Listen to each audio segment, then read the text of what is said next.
កម្មវិធីនឹងផងដែរគឺជារបស់ Microsoft អញ្ចឹងកម្មវិធីនេះឈ្មោះថា Microsoft Clip Champ អញ្ចឹងបើសិនជាអ្នកនរគ្នាប្រើប្រាស់ Windows 11នេះដូចខ្ញុំអញ្ចឹងវាមានស្រាប់បាទនេះវាមានស្រាប់ Microsoft Clip Champ ហ្នឹងហើយបើសិនជាប្រើ Windows 10ក៏ដូចជាក្រមហ្នឹងប្រហែលជាអត់មានទេអញ្ចឹងអ្នកនរគ្នាអាចត្រូវការចូលទៅកាន់ Google ហើយបាទ Google មក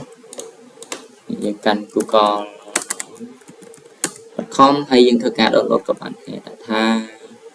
Microsoft Clip Champ អូខេតែប៉ុណ្ណឹងមក for PC ក៏បានដែរអ្នកនរគ្នាទាញមើលរកមើលទៅហើយនេះ Clip Champ for Windows អញ្ចឹងទៅហើយធ្វើការ login បានពី website របស់វាហើយយើងធ្វើការ start download ឡើងនេះបាទអាចចូលទៅអូខេໄວចេះក៏បាន Clip Champ for Windows 10ហើយយើង enter មកយើងរកមើលនេះមួយនេះក៏បានហើយយើងអាច download បានអូខេឥឡូវខ្ញុំយកតាមនេះ Clip Champ 1.0 download for PC អូខេនេះអញ្ចឹងយើងមើលនេះ download ឡើងនេះមកគេចុចវាទៅនេះវានឹងធ្វើការ download តែម្ដងអញ្ចឹងសម្រាប់ខ្ញុំប្រើ Windows 11អញ្ចឹងអត់ចាំបាច់ទេអត់ចាំបាច់ download ទេដោយសារខ្ញុំមានស្រាប់អានេះសម្រាប់ Android អានេះសម្រាប់ macOS អានេះសម្រាប់ Windows ចាំបើយើង Windows យើង select Windows នេះមកហើយចុច download ឡើងនេះអញ្ចឹងខ្ញុំមានស្រាប់ហើយអញ្ចឹងក្នុងវីដេអូនេះខ្ញុំបានបង្ហាញពីការ download ទេអញ្ចឹងគ្រាន់តែបង្ហាញពីការដែលចូលទៅយកដោយវិធីណាសម្រាប់ Windows 11មានស្រាប់ឥឡូវខ្ញុំចូលបើកវាសិនពេលនេះ Microsoft Clip Champ ឬក៏យើងចូលមក app នេះមកបើអត់ឃើញអញ្ចឹងចុចលើវានេះមកបើឃើញហើយ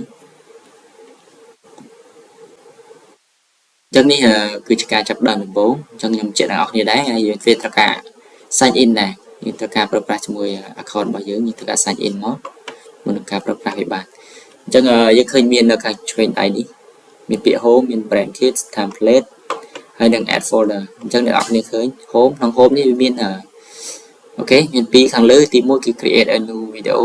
ដែលអ្នកនរគ្នាចាប់ផ្ដើមដោយខ្លួនឯងហើយរៀបចំដោយខ្លួនឯងហើយនឹងធ្វើការនិយាយរួមដូចថា plan អត់ទៅទេហ្មងណាយើងអាចចូលទៅដើម្បីធ្វើការ edit កែប្រែឬក៏ធ្វើអីផ្សេងៗទៅខ្លួនឯងបានវាខាងស្ដាំនេះយើងឃើញដាក់ថា create a video with AI អញ្ចឹង quickly auto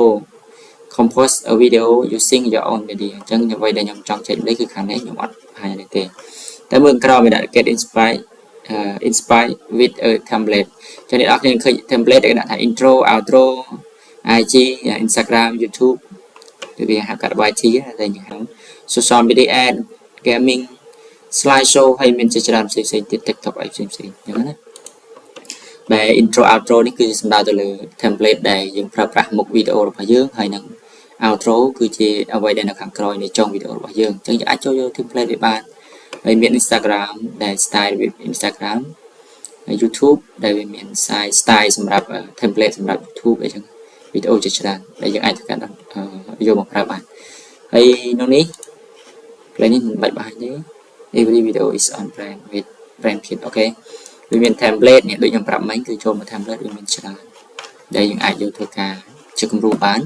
ហើយមួយទៀត add folder ធ្វើការបន្ថែមនៅ folder បន្ថែមតែអ្វីដែលសំខាន់គឺខ្ញុំបង្ហាញនៅលើ home ហើយខ្ញុំប្រើប្រាស់នៅ create a new video អូខេឥឡូវយើងចូលដល់ផ្ទាំង interface របស់វាហើយ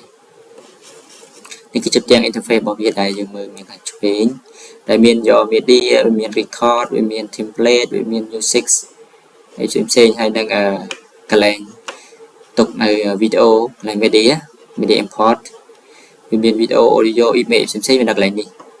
ហើយកន្លែងផ្ទាំងខ្មៅនេះគឺជាផ្ទាំងមួយដែលបង្ហាញគេហៅថា video preview បង្ហាញនៅ video អ្វីដែលកិច្ចការយើងធ្វើយើងធ្វើការបង្ហាញកន្លែងនេះហើយក្រោមនេះយើងមានអូខេ timeline ហើយខាងស្ដាំនេះយើងឃើញមាន caption ពាក់ព័ន្ធទៅនឹងចំណងជើង audio ពាក់ព័ន្ធទៅលើសំឡេង fade ដែលមាន fade in fade out អញ្ចឹងណាហើយ filter វាមាន effects ដែល link style mode លើវីដេអូយើងដែលមាន gradient មានភ្លឺអញ្ចឹងទៅ adjust color យើងធ្វើការថែមពន្លឺហើយនឹង speed គឺធ្វើការបន្ថែមឬក៏បន្ថយនៅល្បឿននៃវីដេអូរបស់យើងហើយ transition ចលនាផ្សេងៗដែលជាដាក់ zoom in zoom out ឬក៏អូខេចំណុចចាប់ដើមវីដេអូយើងអាចប្រើនេះបានហើយ color ផងដែរអញ្ចឹងនេះគឺជាផ្ទាំង interface របស់វា អូខេថ្ងៃនេះប្រហែលតែប៉ុណ្្នឹងទេយើងជួបគ្នានៅវីដេអូក្រោយដែលអំពីរបៀបនៃការ